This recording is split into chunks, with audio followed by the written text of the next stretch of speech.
بخاری حدیث نمبر 1۔ حضور اکرم صلی اللہ علیہ وآلہ وسلم کا ارشاد ہے، تمام اعمال کا دار و مدار نیت پر ہے، اور ہر عمل کا نتیجہ ہر انسان کو اس کی نیت کے مطابق ہی ملے گا۔ پس جس کی ہجرت دولت دنیا حاصل کرنے کے لیے ہو یا کسی عورت سے شادی کی غرض سے ہو، پس اس کی ہجرت انہی چیزوں کے لیے ہوگی جن کے حاصل کرنے کی نیت سے اس نے ہجرت کی۔ صحیح بخاری حدیث نمبر 2۔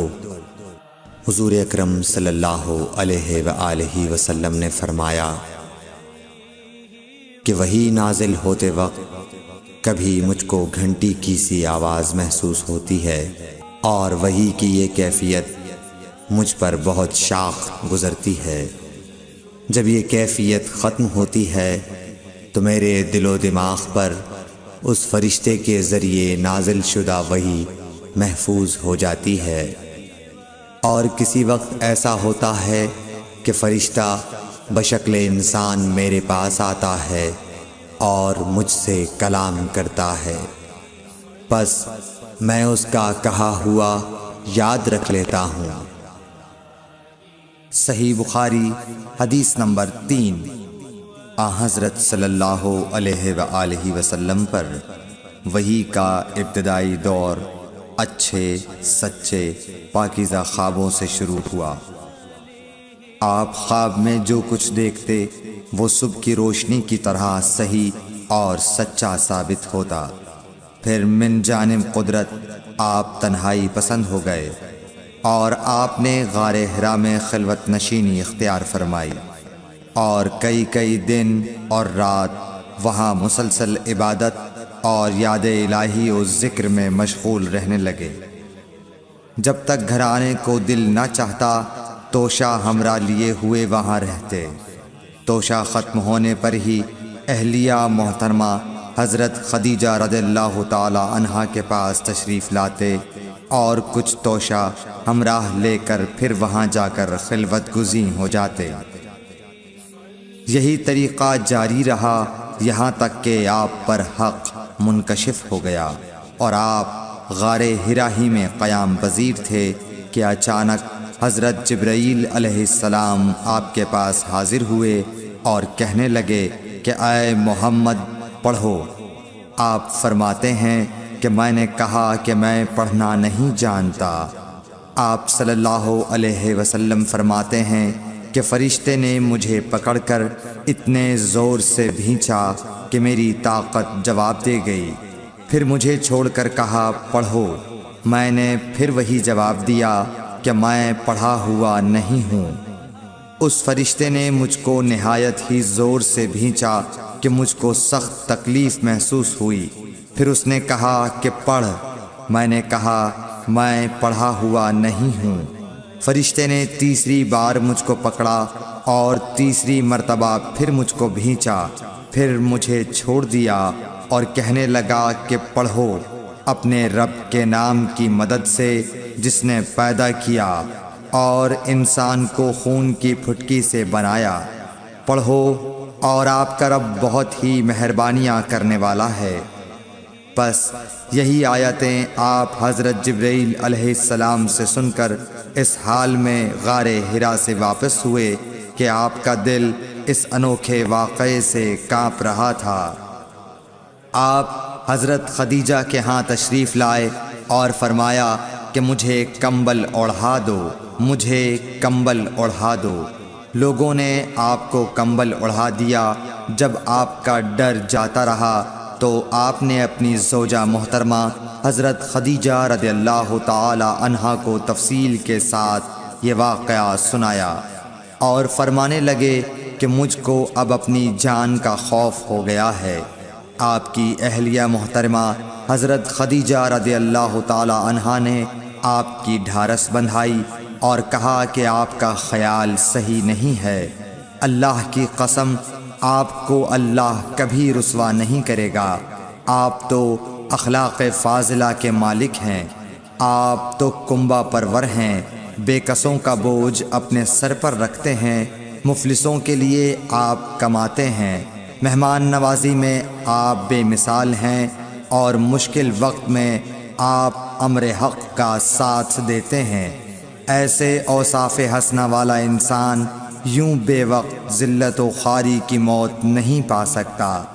پھر مزید تسلی کے لیے حضرت خدیجہ رضی اللہ تعالی عنہا آپ کو ورقہ بن نوفل کے پاس لے گئیں، جو ان کے چچا زاد بھائی تھے اور زمانہ جاہلیت میں نصرانی مذہب اختیار کر چکے تھے اور عبرانی زبان کے کاتب تھے۔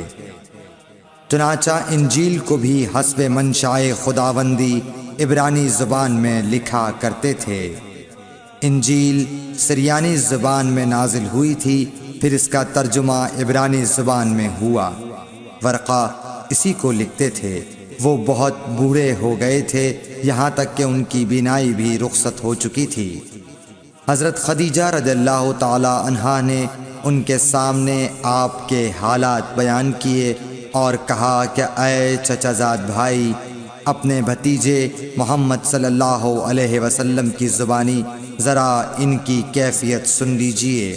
وہ بولے کہ بھتیجے، آپ نے جو کچھ دیکھا ہے اس کی تفصیل سناؤ۔ چنانچہ آپ صلی اللہ علیہ وآلہ وسلم نے از اول تا آخر پورا واقعہ سنایا، جسے سن کر ورقہ بے اختیار ہو کر بول اٹھے کہ یہ تو وہی ناموس معزز رازدان فرشتہ ہے جسے اللہ نے حضرت موسیٰ علیہ السلام پر وحی دے کر بھیجا تھا۔ کاش میں آپ کے اس عہد نبوت کے شروع ہونے پر جواں عمر ہوتا، کاش میں اس وقت تک زندہ رہتا جب کہ آپ کی قوم آپ کو اس شہر سے نکال دے گی۔ رسول کریم صلی اللہ علیہ وآلہ وسلم نے یہ سن کر تعجب سے پوچھا کہ کیا وہ لوگ مجھ کو نکال دیں گے، حالانکہ میں تو ان میں صادق و امین و مقبول ہوں۔ ورقہ بولا، ہاں یہ سب کچھ سچ ہے، مگر جو شخص بھی آپ کی طرح امر حق لے کر آیا لوگ اس کے دشمن ہی ہو گئے ہیں۔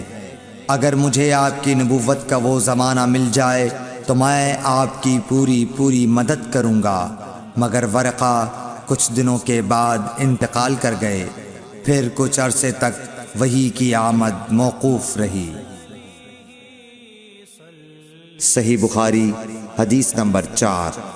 حضور اکرم صلی اللہ علیہ وآلہ وسلم نے وحی کے رک جانے کے زمانے کے حالات بیان فرماتے ہوئے کہا کہ ایک روز میں چلا جا رہا تھا کہ اچانک میں نے آسمان کی طرف ایک آواز سنی، اور میں نے اپنا سر آسمان کی طرف اٹھایا۔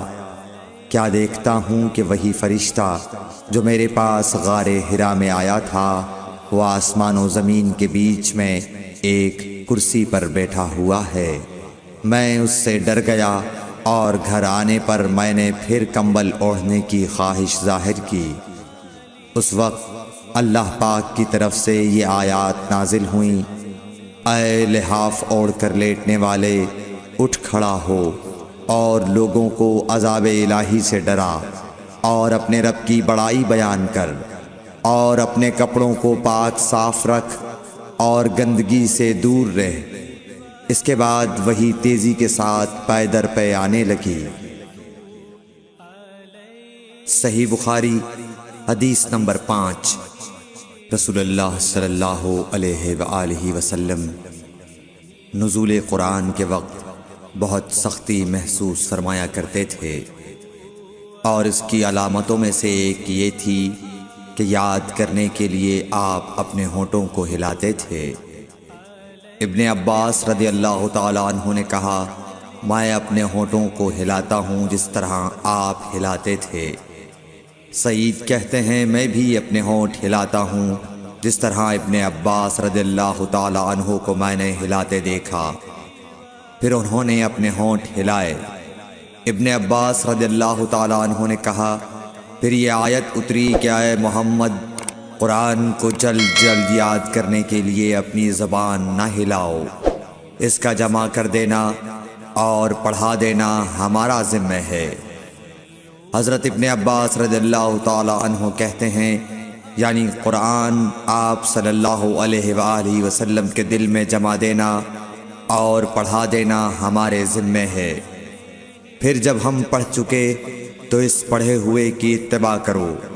ابن عباس رضی اللہ تعالی عنہ فرماتے ہیں، اس کا مطلب یہ ہے آپ اس کو خاموشی کے ساتھ سنتے رہو، اس کے بعد مطلب سمجھا دینا ہمارے ذمے ہے، پھر یقیناً یہ ہماری ذمہ داری ہے کہ آپ اس کو پڑھو، یعنی اس کو محفوظ کر سکو۔ چنانچہ اس کے بعد جب آپ کے پاس حضرت جبرائیل علیہ السلام وحی لے کر آتے تو آپ توجہ سے سنتے، جب وہ چلے جاتے تو رسول اللہ صلی اللہ علیہ وسلم اس وحی کو اس طرح پڑھتے جس طرح حضرت جبرائیل علیہ السلام نے اسے پڑھا تھا۔